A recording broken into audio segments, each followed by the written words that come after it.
통합 우승까지 단 1승만을 남겨놓은 기아 타이거즈가 삼성을 상대로 한국 시리즈 5차전을 벌이고 있습니다. 기아 선수들은 반드시 승리해 우승 축포를 쏘겠다는 각오입니다. 더현대와 신세계에 이어 롯데백화점도 롯데아울렛 광주 수안점에 복합 쇼핑몰을 조성하겠다고 밝혔습니다. 광주에서 대형 유통 3사의 경쟁이 후끈 달아오르고 있습니다. 목포대와 순천대가 수차례 만남을 이어갔지만 통합 논의 합의에는 이르지 못했습니다. 잠시 중단된 국립의대 신설 공모 일정은 재개됩니다. 21대 국회 첫 국정감사가 막바지에 이른 가운데 별물고 피해가 누겁죄로 인정받았고 여순 반란 표현도 삭제되는 등 지역 국회의원들의 주장이 받아들여지는 소기의 성과를 거뒀습니다. 시청자 여러분 안녕하십니까? KBC 8시 뉴스 시작합니다. 7년 만에 통합 우승을 노리고 있는 기아 타이거즈가 지금 삼성 라이온즈를 상대로 한국 시리즈 5차전을 벌이고 있습니다. 무엇보다 가장 큰 관심은 기아가 오늘 통산 12번째 우승을 거머쥘 수 있느냐일 텐데요. 현장에 취재기자 나가 있습니다. 정희진 기자, 현장은 좀 어떤가요? 네, 저는 지금 한국 시리즈 5차전이 열리고 있는 광주 기아 챔피언스 필드에 나와 있습니다. 아무래도 통산 12번째 우승까지 단 1승만을 남겨놓고 있다 보니 응원 열기는 어느 때보다 뜨거운데요. 5회 현재 기아는 삼성의 3대5로 끌려가고 있습니다. 2차전에 이어 다시 한번 선발로 나선 양현종은 1회 초 디아즈와 김영웅에게 연속 홈런을 내주며 불안한 출발을 보였습니다.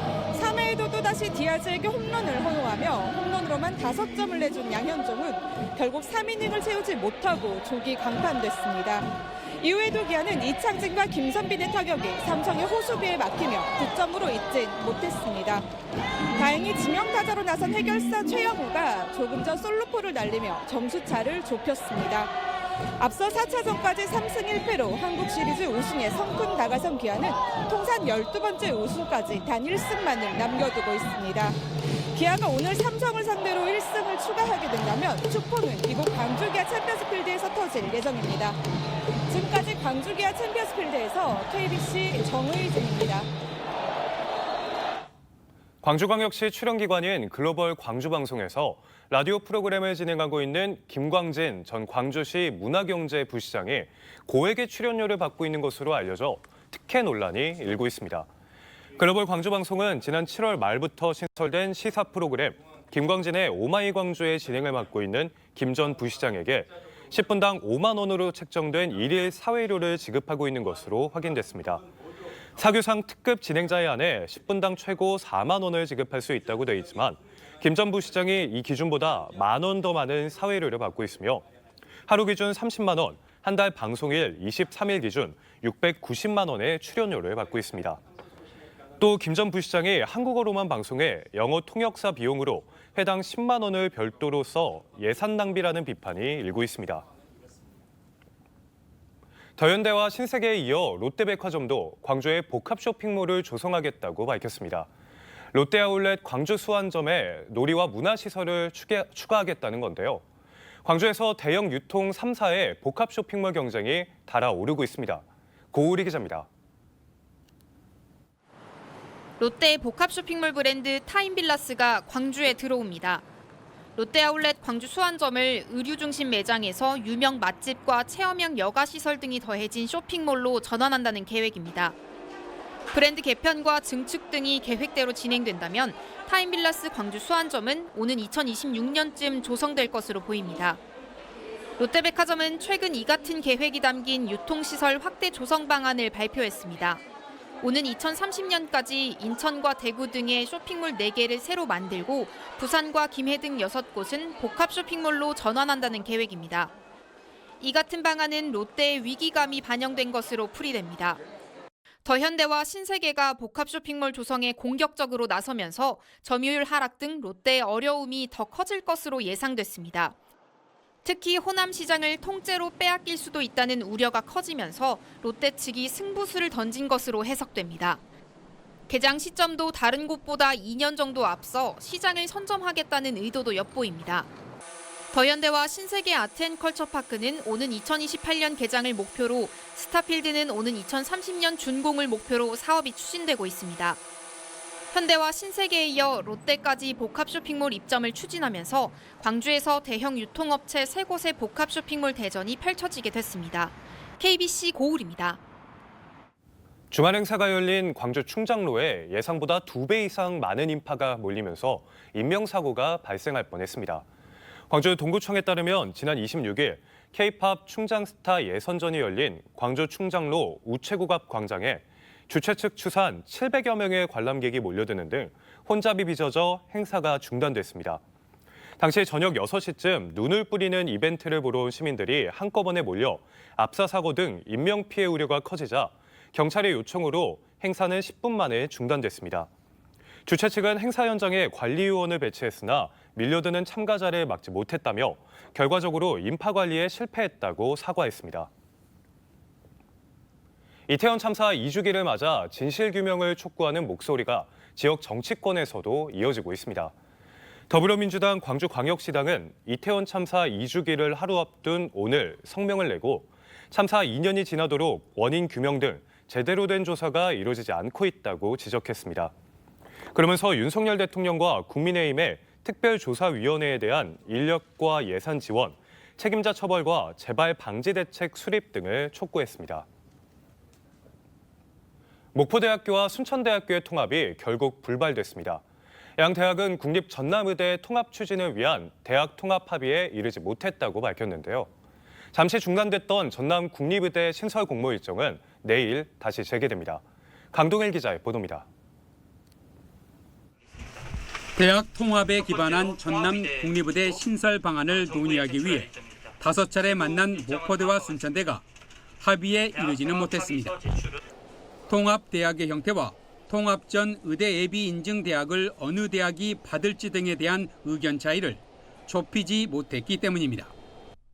하지만 두 대학은 도민의 의료복지 양상과 대학의 미래 발전을 위한 통합 취지는 상호 공감한다며 논의를 이어가겠다고 밝혔습니다. 이에 따라 잠시 중단된 전남 국립의대 신설을 위한 정부 추천대학 공모가 재개됩니다. 내일부터 순천과 목포에서 평가 기준 설명회가 진행됩니다.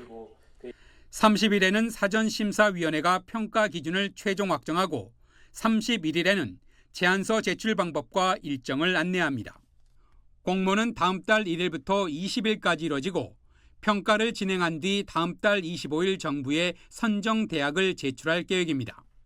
정부 추천은 우리가 목표로 하는 26년 3월 의대 개교를 위한 법적 절차를 감안할 때 통합의대나 공모에 의한 추천 대학은 늦어도 11월 25일까지 정부에 제출해야 합니다.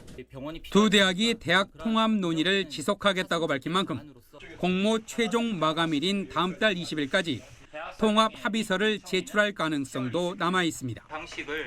KBC 강동일입니다. 광주와 대구의 청년들이 모여 양 지역의 청년 정책을 논의했습니다. 광주 청년위원회와 대구 청년정책 네트워크 주관으로 진행된 청년 달빛 교류 행사에 참석한 광주와 대구 지역 청년 40여 명은 각자 지역에 대한 청년 정책을 소개하고 자유 토론을 통해 현안에 대한 의견을 나눴습니다. 청년 달빛 교류 행사는 광주 대구 달빛 동맹 교류 프로그램 중 하나로 지난 2016년부터 9년째 이어지고 있습니다. 아파트 분양 불법 현수막에 대한 특별 정비가 이루어집니다. 광주광역시와 5개 자치구는 허가 없이 게시한 아파트 분양 불법 현수막으로 인해 도심 경관이 훼손되고 보행 안전이 위협받는다는 민원이 이어짐에 따라 합동 점검을 벌일 계획입니다. 불법 현수막 적발 시 장당 과태료가 부과되며 같은 내용의 현수막이 여러 장 적발될 경우 과태료 중과 부과와 함께 시행사 관계자를 고발 조치할 예정입니다. 22대 국회 첫 국정감사가 지난주 대부분 상임위에서 막을 내렸습니다. 광주 전남 지역 의원들을 중심으로 성과를 낸 지역 현안은 무엇이 있는지 이영길 기자가 정리했습니다. 국정감사가 시작한 지난 7일 농림축산식품부는 벼멸구 피해를 사상 처음으로 농업재해로 인정했습니다. 기후변화로 인한 전남의 벼멸구 피해가 극심했고 지역 의원들을 중심으로 재해 인정을 수차례 요구한 데 따른 조치입니다. 벼멸구 피해는 농업재해 대책법상 재해로 인정해야 된다고 보는데 언제까지 검토만 하실 것인지 말씀을 한번 해주시기 바랍니다. 국회 교육위는 고등학교 한국사 교과서에서 여순 사건 반란 표현을 삭제했습니다. 순천 지역 국회의원이 교과서 전수조사를 통해 반란 폭도, 반란군, 반군 등의 표현을 확인했고 다행히 일선 학교 배포 전 수정할 수 있었습니다. 삭제해달라고 강하게 출판사와 또 교육부 장관에게 요청을 했는데 이것이 받아들여져서 수정이 됐습니다. 광주의 중소기업들이 회생할 수 있는 토대도 만들어졌습니다. 삼성전자 광주공장 물량 재조정으로 피해가 예상되는 지역 협력업체에 어려움을 알렸고 정부의 대책 마련 약속도 이끌어냈습니다. 또 대기업과 상표권 소송으로 고사 위기에 몰린 광주의 청년 소기업은 의원실의 중재로 극적인 타협을 이끌어냈습니다. 일동 우디스 대표를 국감 증인으로 신청을 했습니다. 그러자 일동 우디스에서 저희한테 중재를 요청해왔고 제가 중재를 해서 손해배상과 1호금 등에서 원만한 합의를 하게 됐습니다. 여야 정쟁과 파행으로 피감 기간의 3분의 1은 단 한 번의 질문도 받지 않고 넘어가면서 정쟁 국감이라는 지적도 나오지만 광주 전남은 최소한의 성과를 남겼다는 평가입니다. KBC 이영길입니다. 22대 국회의원 선거 과정에 불법 선거운동으로 벌인 혐의 등으로 기소된 더불어민주당 안도걸 의원이 치열한 법정 공방을 예고했습니다. 안 의원은 오늘 광주지법 제12형사부 심리로 열린 자신의 공직선거법 위반 혐의 등의 공판 준비기일에서 혐의를 인정하지 않았습니다. 안 의원은 사촌동생과 공모해 당내 경선 과정에 홍보방을 불법 운영하면서 지지 호소 문자 5만여 건을 보내고 문자 발송 운동원들에게 대가성 금품을 제공한 혐의 등으로 기소됐지만 사촌동생이 벌인 일을 알지 못했고 관여하지도 않았다는 취지로 주장했습니다. 치매를 앓던 노인이 농수로에 빠져 숨진 채 발견돼 경찰이 경위를 조사하고 있습니다. 나주경찰서는 어제 오전 9시 4분쯤 나주시 동강면 한 농수로에서 80대 여성 A씨가 숨져 있는 것을 가족이 발견해 신고했다고 밝혔습니다. 경찰은 치매를 앓고 있던 A씨가 외출을 했다가 발을 헛디뎌 1m 깊이의 농수로에 빠져 숨진 것으로 보고 조사 중입니다. 국회에서 해남 농수특산물 홍보 행사와 직거래 장터가 열렸습니다. 해남구는 오늘 국회 소통관 앞에서 우원식 국회의장과 박찬대 민주당 원내대표, 박지원 의원 등 국회의원 50여 명과 향후의 회원 등이 참석한 가운데 해남 쌀과 배추, 해초 등 특산물 판매 행사와 함께 지역 농수산물 우수성을 알렸습니다. 이주 여성 강사들이 학교로 직접 찾아가 각 나라의 가정식 요리를 선보입니다. 광주 광산구청은 지난 23일 신창동 수문초등학교를 시작으로 세계 가정식 요리 강사 양성 과정을 수료한 이주 여성들이 중고등학교를 찾아가 우즈베키스탄, 베트남, 브라질 가정식을 학생들과 함께 만들고 맛보는 프로그램을 진행하고 있습니다. 오는 30일까지 진행되는 요리 교실은 이주 여성들의 일자리 연계와 자립 기반을 확대하고 다문화 가정에 대한 학생들의 이해를 높이기 위해 마련됐습니다.